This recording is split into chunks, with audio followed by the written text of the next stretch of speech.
ఢిల్లీలో AP CM Chandrababu బిజీగా ఉన్నారు. వరుసగా కేంద్ర మంత్రులతో సమావేశాలవుతూ విన్నపాలు చేస్తున్నారు. ఏపీకి రావాల్సిన పెండింగ్ నిధులు, సాగునీటి ప్రాజెక్టుల అనుమతుల కోసం కేంద్ర మంత్రుల్ని కోరుతున్నారు.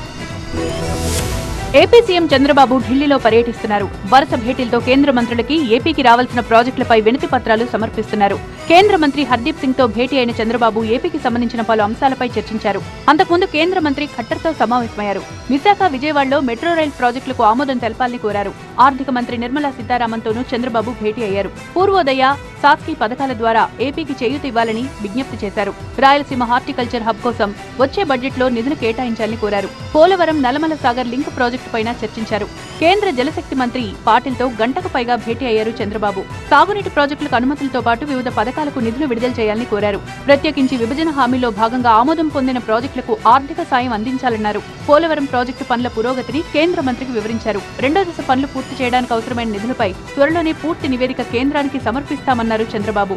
వంశధార నది వివాదాలపై ట్రిబ్యునల్ ఇచ్చిన తీర్పులు ఇంకా పూర్తి స్థాయిలో అమలు కాలేదనే విషయాన్ని గుర్తు చేశారు. ఆల్మట్టి డ్యాం ఎత్తు పెంచాలని కర్ణాటక యోచిస్తోందనే విషయాన్ని ప్రస్తావించారు.